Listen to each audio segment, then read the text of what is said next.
Welcome to Lesson 4, the Adult Lesson Quarterly. Today we're really diving deep into one of the most, dramatic stories in the Bible, the plagues of Exodus. Absolutely. It's a narrative just packed with divine power, human stubbornness, and, some really profound spiritual lessons. Lessons that frankly challenge us to look at our own hearts, Yeah, right? exactly. And this isn't just like ancient history, it's a powerful revelation of God's character, his complete sovereignty over, everything. Every earthly system, every false god. So today we're going to explore the strategy behind each plague, try to clarify that really tricky issue of Pharaoh's hardened heart. And hopefully uncover some practical truth for our lives today, because that's the goal, isn't it? It is. You might be sitting there asking, why? Why such a devastating judgment? What was God's objective, not just for Egypt, but for the Israelites he was rescuing, and, for us now? Mm-hmm. Our mission is to pull out those key insights from the quarterly, find some solid answers, and offer applications that still speak to us. Let's do it. Okay, so let's start where it all begins. Moses shows up, armed with those famous words from God, "Let my people go." He confronts Pharaoh. Right. But Pharaoh, the ruler of the most powerful nation on earth at the time, is, let's just say, not keen. Why? Why the resistance? Well, the sources point to a mix of reasons, really. Some practical, some deeply spiritual. Okay. On the practical side, pure economics. The Hebrews were cheap labor, a massive workforce driving Egypt's huge building projects. Losing them would be a huge economic hit. Makes sense. There was also likely a military angle, fear. What if this huge population, once freed, joined Egypt's enemies? But, from God's viewpoint, this whole confrontation was much, much deeper. The crow. It wasn't just a political negotiation or even a battle against Egypt as a nation. It was conceived as a direct judgment against Egypt's gods, their whole pantheon. All of them. How many are we talking about? Over 1,500 deities, including Pharaoh himself, who is considered a god on earth. The Bible is explicit. On all the gods of Egypt, I will execute judgments. I am the Lord. It's right there in Exodus, and Numbers repeats it. The Lord had brought judgment on their gods. Wow. So this was a cosmic showdown. Absolutely. And to set the stage, Moses and Aaron were given this incredible divine authority. Moses was made as God to Pharaoh and Aaron his prophet. Meaning their words carried God's own weight. Precisely. And we see that power immediately, even before the first plague hits. Remember the staff turning into a serpent? Yes. The Egyptian court magicians, their top guys, they tried to mimic it with their enchantments. Right, they threw down their staffs too. They did. But then Aaron's serpent staff swallowed theirs whole. Now, this wasn't just, a magic trick. No. The cobra, the uraeus, it was a symbol of sovereignty right there on Pharaoh's crown, representing the goddess Wadjet. And another snake god, Nehebkau, was believed to have swallowed 7 cobras. So for Aaron's staff to swallow theirs, it was a huge symbolic statement from the very beginning. God was showing his supreme power over Egypt's most potent symbols of power and deity. Okay, that makes sense. So if God challenged the gods of Egypt back then, what about the gods in our lives today? What takes that place of supremacy, that power or authority over us? That's the reflection point, isn't it? This story really pushes us to ask, what are the idols, the gods in our own hearts? The things that compete for that ultimate place. Like what? Money? Status? Could be. Or relationships, our careers, maybe even our own pride. The question the Exodus story poses is, are we truly allowing the Lord to have sovereignty over all those things? Or are we letting other things rule? Now let's tackle something that really trips people up. Who actually hardened Pharaoh's heart? Because the text seems to go back and forth. It does. It's one of the most discussed aspects. The sources highlight this clearly. Exodus says 9 times God hardened Pharaoh's heart, and 9 times Pharaoh hardened his own heart. So, which is it? How do we square that? It's crucial to look at the sequence, the progression of the plagues. A pattern emerges. For the first 5 plagues, the text consistently states that Pharaoh hardened his own heart. He made the choice himself. He made the conscious, willful choice to resist, yes. Even before the plagues, with the serpent incident, it says his heart was hardened. But then from the 6th plague onwards, the language shifts. That's when it says God hardened his heart. Yes, like in Exodus 9:12. Now, this doesn't mean God suddenly injected evil into him or forced him against his will. Okay, that's important. So God isn't forcing him to be evil. No. Think of it more like God confirming or strengthening the choice Pharaoh already consistently made. By repeatedly rejecting these clear signs, these warnings, Pharaoh was effectively sealing his own heart off from God's influence. So God steps back. In a sense, yes. God eventually abandoned him to his own chosen path, removing what some theologians call a restraining grace. He allowed Pharaoh's own wickedness, his own stubbornness, to run its full course. It's similar to what Paul describes in Romans 1 after persistent rejection. God gives people over to their own choices. God honors free will, even when it leads to destruction. I remember reading that analogy in the quarterly, the sun shining on butter and clay. Exactly. That's a perfect illustration. The same sun melts the butter but hardens the clay. Precisely. The influence, the heat, is the same God's demonstrated power and call to repent. But the effect depends entirely on the nature of the material, or in this case, the attitude of the heart. Pharaoh had the evidence. His problem wasn't intellectual. It was his heart. It was his heart, becoming more and more barricaded by stubbornness, pride, prejudice. Wow. Okay, the implications for us are huge then. What's the practical takeaway? It's fundamentally about our free will and how we respond. Every single time we encounter God's prompting, his truth, we're making a choice. We're either softening our heart towards him, making it more receptive, Or hardening it further. exactly, and constantly rejecting that divine light, ignoring those promptings, can actually lead to a point of self-deception where we become, almost incapable of seeing or choosing the right path, even when it's staring us in the face. So the lesson is, Guard your heart. Be intentional about responding when God calls. Don't let rejection become a habit. all right, so Pharaoh's heart is set, tragically, and God begins this incredible step-by-step demonstration of his power. These weren't random disasters, were they? Not at all. They were targeted surgical strikes, you could say, aimed at dismantling Egypt's spiritual framework, deity by deity. In those first few plagues, they hit everyone, right? Israelites included. Yes, the first three were pervasive. They affected everyone in Egypt. And the purpose seems twofold. Obviously, to reveal God's power to the Egyptians, but also, crucially, to help the Hebrews truly understand who their deliverer was. They'd been enslaved for centuries. They needed to see God's power, too. Okay, plague number 1, water to blood. Moses strikes the Nile, the lifeblood of Egypt, and boom, blood. Dead fish, stench, undrinkable water. What's the target here? Imagine, the Nile wasn't just water, it was life itself. They worshipped Hapi, the god of the Nile, the provider. Osiris, too, linked with the Nile, fertility, life after death. So turning their source of life into death. It was devastating. God showed he, the true source of life, controlled it absolutely, even turning it into death and decay. Hapi was powerless, Osiris was powerless, and that awful stench, a constant, unavoidable reminder of their god's failure. Then plague 2, frogs everywhere. In their beds, their ovens, must have been maddening. Utterly. And this targeted Hecate, the frog-headed goddess of fertility and resurrection, frogs were sacred symbols of life. But now they're a curse. Exactly. And notice this.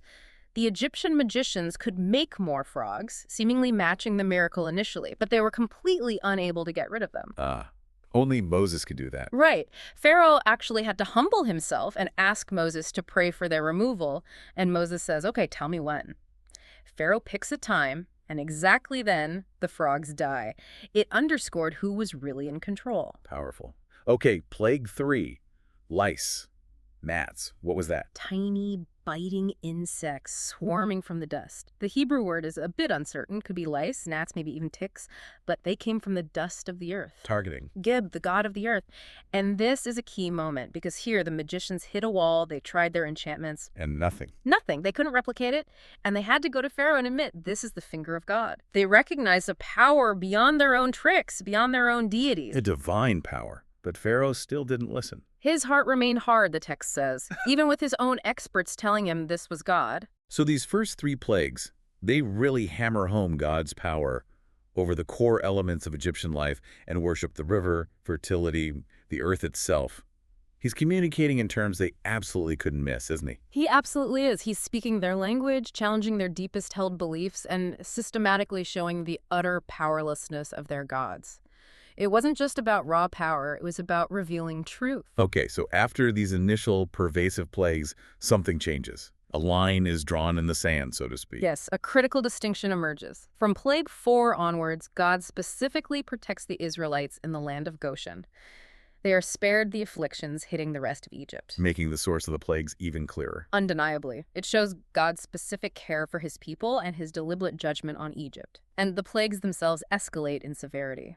So plague 4, Swarms of flies, again, everywhere, Yeah. except Goshen. Right, and these weren't just ordinary houseflies, likely biting insects. They targeted deities like Duatshi, sometimes depicted with insect connections, but perhaps more significantly, Khepri, the scarab beetle god. The scarab. That's a huge symbol in Egypt, isn't it? Massive, a symbol of creation, rebirth, the sun's journey. Turning that symbol of life into a repulsive, swarming pestilence is another inversion of their core beliefs.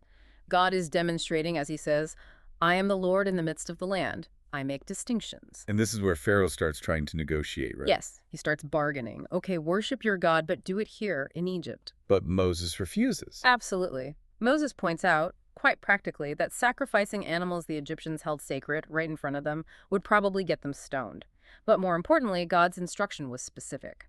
3 days' journey into the wilderness. Full separation was required. No compromise. Then Plague 5, livestock die off, Egyptian cattle, horses, donkeys, sheep decimated. But the Israelites' animals, untouched. And Pharaoh specifically sends officials to check this.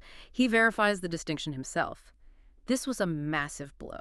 Economically, for sure. Economically, yes, but also spiritually. Think of Hathor, the cow-headed goddess of love, protection, motherhood, and Apis, the sacred bull, worshipped throughout Egypt, major deities associated with life, power, provision. God shows he controls life and death, even over their sacred animals. Hitting them where it hurts, economically and spiritually. Then Plague 6, boils. Painful sores breaking out on people and animals. Grievous boils, the text says. Moses and Aaron throw soot in the air and this plague erupts, and significantly, it afflicts the Egyptian magicians themselves. They couldn't even stand before Moses. Exactly. This plague targeted deities of healing and magic Isis, Sekhmet, who could send plagues but supposedly protect too. Imhotep, the god of medicine. It utterly exposed their impotence. The healers couldn't heal themselves. The magicians couldn't protect themselves. And this is a turning point in the narrative about Pharaoh's heart, isn't it? It is. For the first time, without a prior mention of Pharaoh hardening his own heart immediately before, the text states clearly, the Lord hardened Pharaoh's heart. It signals that shift we discussed, God confirming Pharaoh's persistent rejection after multiple chances. Okay, this idea of Pharaoh trying to bargain, trying to find a middle ground, that feels very relevant. What's the practical lesson there for us? It's so relatable, isn't it? Pharaoh says, go worship, just don't go very far away. Keep a connection. Keep one foot in Egypt, basically. Exactly, and isn't that a common temptation? The enemy often suggests compromise. Sure, follow God, but don't be too committed. Hold on to this little bit of the world, this habit, this relationship. Yeah. But the lesson here is that true worship, true freedom in God requires full obedience. It demands that separation, that willingness to leave Egypt completely behind, not try to find some halfway house. We need to guard against those subtle compromises. A hard lesson, but a crucial one. Okay, so even after boils, even after his magicians are defeated, Pharaoh remains stubborn. The plagues continue getting even more intense. Unbelievably so. Plague 7, hail. But not just hail. Hail mixed with fire, crashing down, destroying crops, people, animals caught outside, something utterly unprecedented in Egypt. Who is this aimed at? Sky gods like Nut, agricultural gods like Osiris, storm gods like Seth. It shattered the perceived safety of the heavens and the security of the land. But didn't some Egyptians listen this time? Yes. Interestingly, the text says those Egyptians who regarded the word of the Lord, who feared his warning delivered through Moses, brought their servants and livestock inside before the storm hit. They were spared. It shows belief was possible. And Pharaoh. He seems to crack for a moment. He does. He confesses, I have sinned this time. The Lord is the righteous one, and I and my people are the wicked.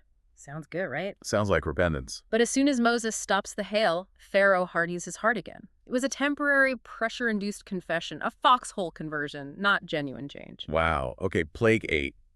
Locusts devouring everything the hail left behind.